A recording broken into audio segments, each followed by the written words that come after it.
নমস্কার আমার ইউটিউব চ্যানেলের বন্ধুরা এবং যারা ফেসবুকে দেখবে ফেসবুকের বন্ধুরা এবং যে যেখান থেকে দেখবে সে সমস্ত বন্ধুদের উদ্দেশ্যে আমার এই ভিডিওটা করা। তো যেটা বলার সেটা হচ্ছে তেমন কিছুই নয়। আমি শুধু এটাই বলতে চাইছি যে এই ওয়েস্ট বেঙ্গল বোর্ডের যে কোশ্চেন প্যাটার্ন চেঞ্জ হয়ে গেছে এবং কিছু সিলেবাসও বাদ হয়ে গেছে। তো সেখানে আমরা দেখতে পাচ্ছি স্ট্যাটিস্টিক্স অনেক বাদ চলে গেছে, পুরোটাই বাদ চলে গেছে, ট্রিগোনোমেট্রি বাদ চলে গেছে। এটার জন্য অনেক স্টুডেন্টরা অনেকেই দুঃখ প্রকাশ করছে, আবার কিছু স্টুডেন্ট আনন্দ প্রকাশ করছে। তো স্ট্যাটিস্টিক্সটাতে অনেক নাম্বার স্কোরিং এর জায়গা ছিল, ইজি ইজি ফর্মুলা ছিল, তো সেটা বাদ চলে গেছে। তো আমি একজন ম্যাথমেটিক্স টিচার, দীর্ঘ 11 বছর ধরে আমি স্কুলের সঙ্গে যুক্ত রয়েছি এবং আমি টিউশনও পড়াচ্ছি। আমার নিজস্ব একটা কোচিং সেন্টার রয়েছে, শিক্ষানীর কোচিং সেন্টার। তো এখানে CBSE board, West Bengal board, ICSE board, সমস্ত বোর্ডে ক্লাস 7 থেকে 12 পর্যন্ত আমরা পড়াই। ক্লাস 7 থেকে 10 পর্যন্ত সায়েন্স গ্রুপ পুরোটা, এবং আমাদের ইংলিশ এবং এসএসটি টিচারও রয়েছেন, পড়াচ্ছি। এছাড়াও ক্লাস 11 এবং 12 এর জন্য ফিজিক্স, কেমিস্ট্রি, ম্যাথ, কম্পিউটারের জন্য আমাদের টিচার রয়েছে। তো যেটা বলার জন্য আমি আজকে এলাম, যে নতুন যে কোশ্চেনের যে ধাঁচ কেমন ভাবে হবে এখনো পর্যন্ত অনেকেই জেনে উঠতে পারেননি বা পারোনি, সেই জিনিসটা ক্লিয়ার করার জন্য আমি করছি। আগে 15খানা দাগ ছিল 90 নম্বরের প্রশ্নে। 1 2 3 4 5 এর দাগে থাকতো পাটিগণিত, 6 এর দাগে অনুপাত, সমানুপাত এবং দ্বিঘাত সমীকরণ, এইসব অঙ্কগুলো নিয়ে থাকতো। 1 এর দাগ, 2 এর দাগ, 3 এর দাগ, 4 এর দাগ, এটা কিন্তু একই রকম আছে। তো আমি এবার এই ভিডিওটা নিয়ে ডিসকাস করছি ওয়েস্ট বেঙ্গল বোর্ড 2020-21 সেশনে যারা 2021 এ পরীক্ষা দিতে যাচ্ছ তাদের জন্য মাধ্যমিক ম্যাথস এর উপরে 90 মার্কসের যে কোশ্চেনটা হবে তারপর আমি একটা প্যাটার্ন বানিয়েছি। একের দাগের যে 6টা কোশ্চেন থাকতো ওটা এমসিকিউ মাল্টিপল চয়েস কোশ্চেন, সেটা একই রকমই থাকছে। যে যে চ্যাপ্টারগুলোর উপর সিলেবাস মানে রিডিউস করে বাদ দিয়ে দেওয়া হয়েছে, যেটা আছে তার উপরেই একদম পুরো পরীক্ষা কোশ্চেনটা থাকবে। 6টা এমসিকিউ, তারপরে 5টা কোশ্চেন থাকবে ফিল ইন দা ব্ল্যাঙ্কস, তারপর থাকবে 5টা কোশ্চেন ট্রু অর ফলস, অর্থাৎ সত্য মিথ্যা যাচাই করতে হবে। এবং তারপরে যে 4 দাগের 10টা কোশ্চেন করতে হতো, 12টা কোশ্চেন থেকে 12টা কোশ্চেন থাকতো, সেখান থেকে 10টা কোশ্চেন করতে হতো। এই জিনিসটা কিন্তু একই রকম রয়েছে। এর পরে যে পরিবর্তনটা হয়েছে সেটা হলো 5 দাগের পাটিগণিতের একটা অঙ্ক করতে হতো, সেটা এখন 2টো হয়ে গেছে। 3টে অঙ্ক দেওয়া থাকবে, আগে 2টো থেকে একটা করতে হতো, এখন 3টে থেকে 2টো অঙ্ক করতে হবে। ঠিক আছে? তো এখানে এই 2টো অঙ্কটা চক্রবৃদ্ধি সুদ সমাহার থেকে একটা হতে পারে, অথবা সরল সুদ থেকে, অথবা অংশীদারি কারবার। বেসিক্যালি 3টে কোশ্চেন এই কারণে হবে কারণ তোমাদের 3টে চ্যাপ্টার রয়েছে। সরল সুদ চক্রবৃদ্ধি যেটা রয়েছে, মানে চক্রবৃদ্ধি এবং সমাহার যেটা রয়েছে সেটা একটা থেকে, সরল সুদ থেকে এবং অংশীদারি কারবার থেকে। 3টে চ্যাপ্টার থেকে 3টে কোশ্চেন পাবে, সেখান থেকে করতে হবে 2টো। এরপরে আসছে দ্বিঘাত সমীকরণ। দ্বিঘাত সমীকরণ দেখলে 5খানা এক্সারসাইজ রয়েছে ফার্স্ট চ্যাপ্টার। সেখানে বিভিন্ন রকমের যে বীজগুলো বের করবে, বীজের প্রকৃতি কেমন হবে তার উপরে অঙ্ক থাকতে পারে, বা কোনো লেখা অঙ্ক, কোনো একটা অঙ্ক থাকবে, সেখান থেকে দ্বিঘাত সমীকরণ তৈরি করে এক্স এর মান বের করো, এরকম অঙ্ক থাকবে। এবং দেখবে 4 দাগের অঙ্কগুলো 3 নম্বর এক্সারসাইজে কিছু এক্স এর ভ্যালু বের করানোর অঙ্কগুলো রয়েছে। 1/x + a + 1/x - b = 2c/x - c, এরকম টাইপের সমস্ত প্রবলেমগুলো দেখবে। ওখানে অনেক ইম্পর্টেন্ট অঙ্ক আছে। আমি আবার ভিডিও একটা বের করব, সাজেশন বের করব। লাস্ট ইয়ারেও আমি সাজেশন করেছিলাম, 95% আমার কমন এসেছিল সাজেশনে। এবারেও আমি আবার সাজেশন করব, তবে এখন সবাই ভালো করে প্র্যাকটিস করে যাও। পরীক্ষা বলেছে জুনের দিকে পরীক্ষা হবে, কিন্তু দেখা গেল পরীক্ষাটা আগেও হয়ে যেতে পারে। সো তোমরা সবাই এখন থেকে সিরিয়াস হয়ে যাও। পাটিগণিতের পরে আমরা যে দ্বিঘাত সমীকরণের 2টো কোশ্চেন, আগে একটা থাকতো, সেই 2টো কোশ্চেন করতে হবে, 3টা থাকবে। সেখানে এক্স এর মান বের করা হতে পারে, ওয়ার্ড প্রবলেম থাকতে পারে, বা একটা ইকুয়েশন দেওয়া থাকলো, দিয়ে বললো আলফা এবং বিটা হচ্ছে ওদের বীজ, সেই বীজ দিয়ে নতুন যে সমীকরণটা হবে সেটা বলে দেবে, সেটা আলফা স্কয়ার বিটা স্কয়ার বা যাও কিছু আলফা স্কয়ার বিটা স্কয়ার, এরকম টাইপের অঙ্কগুলো থাকছে। এরপরে আসছে আমরা অনুপাত সমানুপাত। অনুপাত সমানুপাত থেকে কিন্তু আগে অঙ্ক থাকতো এবং এর সঙ্গে ভেদের অপশন থাকতো। সেখানে সবাই অনুপাত সমানুপাতটাই করতে, এবার এখানে অনুপাত সমানুপাতটা তোমাদের করতে হচ্ছে। অনুপাত সমানুপাতের যে অংশটা রেখেছি, অনুপাত সমানুপাতের 7 দাগের অঙ্ক থাকছে, একটাই করতে হবে। এবং কে পুটিং অঙ্ক একটা থাকবে, শিওর থাকবে কে পুটিং অঙ্ক।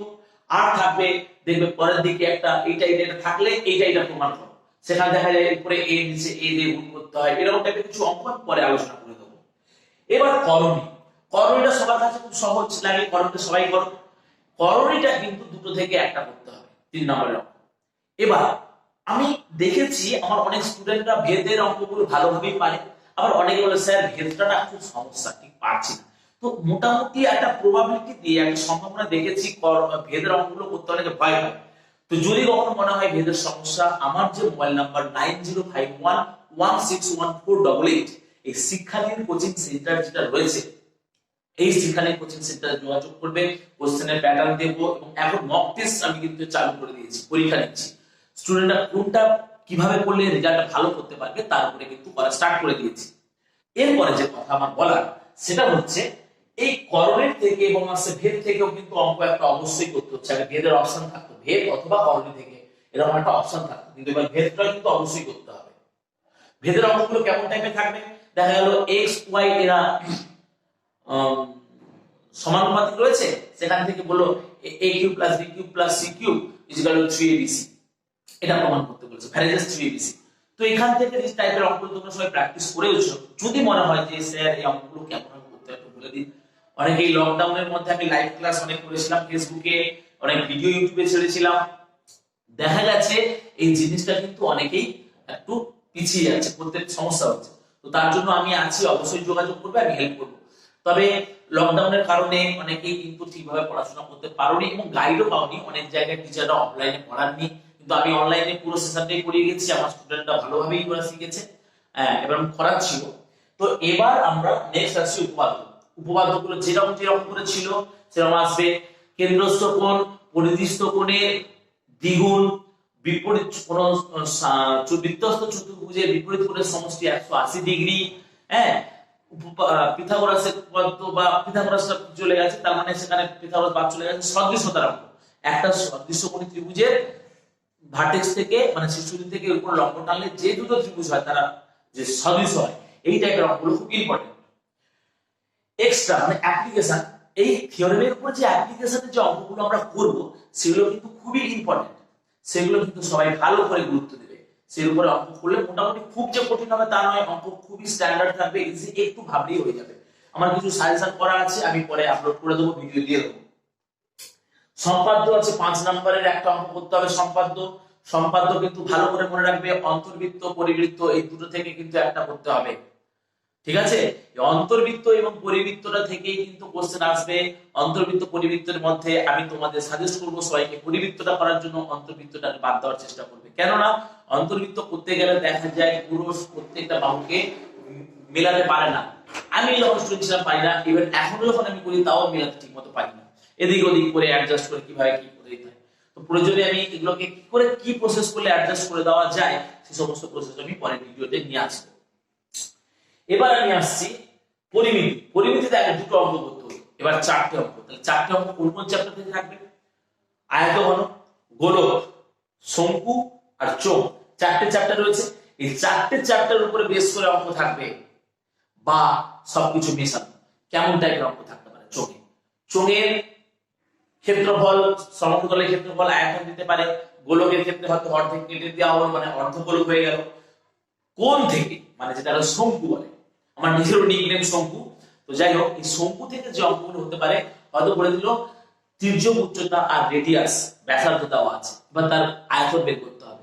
সেই আয়তন বের করতে গেলে 1/3 পাই আর স্কয়ার h, h এর ভ্যালু দেওয়া, সেই h এর ভ্যালু আমরা l square minus r square এর রুট করে আমরা বের করব। সেই রকম করে অ্যাপ্লাই করে অঙ্ক করতে হবে।